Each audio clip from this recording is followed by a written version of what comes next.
رقاصہ زکوی کون تھی؟ پانچویں قسط کا دوسرا حصہ آپ کے سامنے ہے، جس میں آپ جانیں گے کہ وہ رقاصہ جس سے سلطان صلاح الدین ایوبی کو اپنے جال میں پھنسانے کے لیے لایا گیا تھا وہ در حقیقت کون تھی۔ وہ مراکش کی ایک رقاصہ تھی۔ کسی کو بھی معلوم نہیں تھا کہ اس کا مذہب کیا تھا۔ وہ مسلمان نہیں تھی، وہ عیسائی بھی نہیں تھی۔ جیسا کہ کہا گیا ہے کہ علی بن سفیان سلطان کی انٹیلیجنس یعنی جاسوسی اور سراغ رسانی کا سربراہ تھا، اور اسے دوسروں کے راز معلوم کرنے کے کئی ڈھنگ اختیار کرنے پڑتے تھے۔ صلاح الدین اس کو اپنے ساتھ مصر لایا تھا۔ یہاں آ کر معلوم ہوا کہ یہاں کا سالار ناجی نہایت ہی شیطان اور سازشی ہے۔ اس کے اندرونی حالات معلوم کرنے کے لیے علی نے جاسوسوں کا ایک جال بچھا دیا۔ اس اقدام سے علی بن سفیان کو ایک بات یہ معلوم ہوئی کہ ناجی حشیشین کی طرح مخالفین کو حسین لڑکیوں سے پھنسا کر اپنا گرویدہ بناتا اور مرواتا ہے۔ علی بن سفیان نے تلاش و بسیار کے بعد کسی کی مدد سے زکوی کو مراکش سے حاصل کیا اور خود بردہ فروشوں کا روپ دھار کر ناجی کے ہاتھ بیچ دیا۔ زکوی میں ایسا جادو تھا کہ ناجی اس کو سلطان کے پھنسانے کے لیے استعمال کرنا چاہتا تھا، لیکن ناجی خود اس لڑکی کے دام میں پھنس گیا، اور وہ پھنسا بھی ایسا کہ زکوی کے سامنے وہ اپنے سالار سے تمام باتیں کیا کرتا تھا۔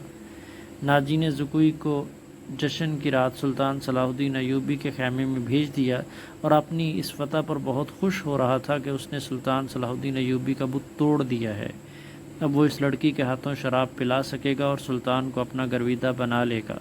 مگر ناجی کے تو فرشتوں کو بھی علم نہیں تھا کہ زکوی در حقیقت سلطان ہی کی جاسوسہ ہے۔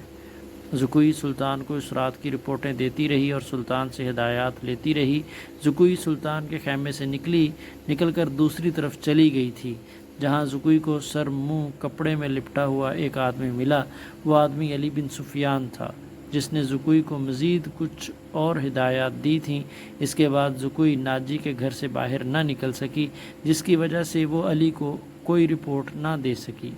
آخر کار اس کو اسی رات موقع مل گیا، اور وہ ایسی رپورٹیں لے کر پہنچی جس کا علم صرف اللہ ہی کو تھا۔ یہ زکوی کی بد نصیبی تھی کہ زکوی کے خلاف حرم میں صرف اس لیے سازش ہوئی کہ اس نے ناجی پر قبضہ جمایا ہے، اور یہ سازش کامیاب رہی اور زکوی قتل ہو گئی، لیکن مرنے سے پہلے وہ تمام اطلاع سلطان تک پہنچانے میں کامیاب رہی۔ زکوی کے مرنے کے کچھ عرصہ بعد وہ معاوضہ جو علی بن سفیان نے زکوی کے ساتھ طے کیا تھا، سلطان کی طرف سے انعام، اور وہ رقم جو علی بن سفیان نے ناجی سے بردہ فروش کی صورت میں ناجی سے وصول کی تھی، مراکش میں زکوی کے معذور والدین کو ادا کر دی۔ موت کی اس رات کے ستارے ٹوٹ گئے، اور جب صبح ہوئی تو علی بن سفیان 8 سواروں کے ساتھ انتہائی تیز رفتاری سے شمال مشرق کی طرف جا رہا تھا۔ آبادیاں دور پیچھے ہٹتی جا رہی تھیں۔ علی کو معلوم تھا کہ شاہ فرینک کے ہیڈ کوارٹر تک پہنچنے کا راستہ کون سا ہے۔ رات انہوں نے گھوڑوں کو آرام دیا۔ یہ عربی گھوڑے تھے جو تھکے ہوئے بھی تازہ دم لگتے تھے۔ دور کھجور کے چند درختوں میں ہی علی کو 2 گھوڑے جاتے نظر آئے۔ علی نے اپنے دستے کو راستہ بدلنے اور اونٹ میں ہونے کے لیے ٹیلوں کے ساتھ ساتھ ہو جانے کو کہا۔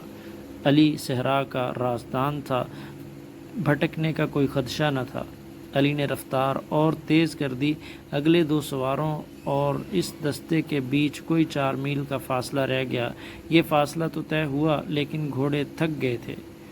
وہ جب کھجوروں کے درختوں تک پہنچا تو 2 سوار کوئی 2 میل دور مٹی کے ایک پہاڑی کے ساتھ جا رہے تھے۔ ان کے گھوڑے بھی شاید تھک گئے تھے۔